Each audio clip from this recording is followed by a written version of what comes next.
પ્રકરણ 1 સ્વદેશ પ્રીતિ। દલપતરામ જન્મ ઈસવીસન 1820, મૃત્યુ ઈસવીસન 1898। સુધારક યુગના કવિ સ્વર દલપતરામનો જન્મ ઈસવીસન 1820માં વઢવાણ ગામમાં થયો હતો। અગ્નિહોત્રી પિતા પાસે વેદ, સંહિતા, વૈદિક ક્રિયામાણ વગેરે શીખીને સજ્જ થયેલા દલપતરામે અંગ્રેજી સંસ્કૃતિને પણ આવકારી। 14 વર્ષની ઉગતી વયથી તેઓ નીતિપરાયણ, નિર્મળ અને ધર્મવંતા હતા।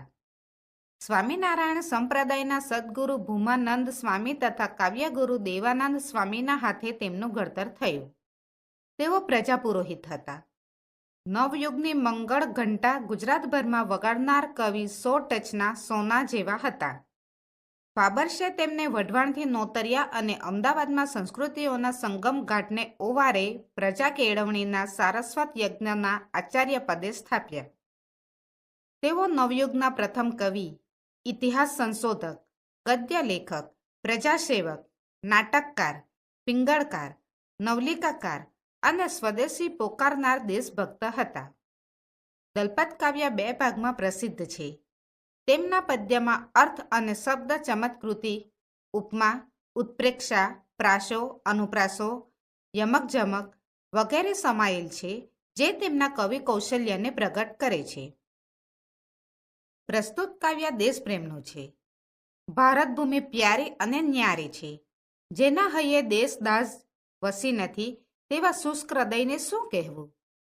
ધન, રૂપ કે સત્તા હોવા છતાં જેનું હૃદય માતૃભૂમિ માટે સંવેદનશીલ નથી, તેને કોઈ વખાણે નહીં। લોક કલ્યાણના કામ કરનાર હંમેશા પૂજાય છે। પોતાની વિદ્વતા દેશ માટે ન વાપરનાર વ્યક્તિનો જન્મ વ્યર્થ ગયો જાણવો। વિદેશમાં વસનાર કાળક્રમે પોતાને વતન પરત ફરે છે, ત્યારે તેને જોઈને સહુની આંખમાં હર્ષના આંસુ આવે છે। અંતે તો વતનની ધૂળ સાથે જ માનવીનો સાચો સંબંધ છે।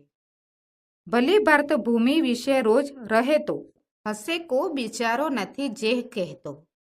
ભલો દેશ મારો, ભલી ભૂમ મારી, મને પ્રાણથી નિત્ય છે એ જ પ્યારી। આ કાવ્યમાં કવિ જણાવે છે કે જે માણસ પોતાની માતૃભૂમિમાં રહી રોજ તેની વાતો કરે છે અને કહે છે કે મારો વહાલો દેશ અને મારી વહાલી ભૂમિ મને હંમેશા પ્રાણથી પણ પ્યારી છે। હસે મુજીકો મારતો ભૂમિ ભારે, નથી દેશની દાઝ જેને લગારે। સદા શુષ્ક હૈયું રહે વ્રજ જેવું, બઈ કશું કેમ જાણે નથી લેવું દેવું। આગળ કવિ જણાવે છે કે જેને હૈયામાં દેશ દાઝ નથી, દેશ માટે પ્રેમ, દેશ માટે કંઈક કરી બતાવવાની ભાવના નથી, એવા શુષ્ક હૃદયના માનવીને સમજવાનો કોઈ મતલબ જ નથી।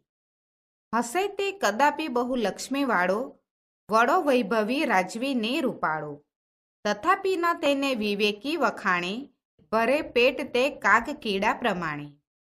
આગળ કવિ કહે છે કે જે વ્યક્તિ પાસે ધન, રૂપ અને સત્તા હોવા છતાં જેનું હૃદય માતૃભૂમિ માટે સંવેદનશીલ નથી, તેવા વ્યક્તિના વખાણ કોઈ કરતું નથી। સ્વદેશી વડો દેશીના દુઃખ તાળે, હજારો જનોને સદા જેહ પાડે, વળી લોક કલ્યાણમાં લાભ લેખે, પૂરા પ્રેમથી કોણ તેને ન પેખે। આગળ કવિ કહે છે કે જે વ્યક્તિ દેશના લોકોનું દુઃખ દૂર કરે કે લોક કલ્યાણના કામો કરે છે, તે વ્યક્તિની હંમેશા પૂજા થાય છે, તેને માન સન્માન મળે છે। નથી વિદ્વતા વાપરી દેશ દાજે, નથી વાપરી પાય જો લોક કાજે, નથી કામ કીધા સ્વદેશાભિમાની, વૃથા જન્મ ખોયો કરી સી કમાણી। આગળ કવિ જણાવે છે કે જે વ્યક્તિએ પોતાની વિદ્વતા એટલે કે ખાસિયત દેશ માટે વાપરી નથી, જેણે પોતાની ધન સંપત્તિમાંથી પાય પણ લોકસેવા માટે વાપરી નથી, જેણે પોતાના દેશ માટે અભિમાન થાય તેવા કાર્યો કર્યા નથી, તેવા માણસની જન્મભરની કમાણી વ્યર્થ છે। વિદેશ વસીને ઘણો કાળ ગાળી, સ્વદેશ ગયો જે ભલો ભાગ્યશાળી, વિયોગી સગા ભૂમિને ભેટી ભાવે, કહો કોણને હર્ષના આંસુ ના આવે।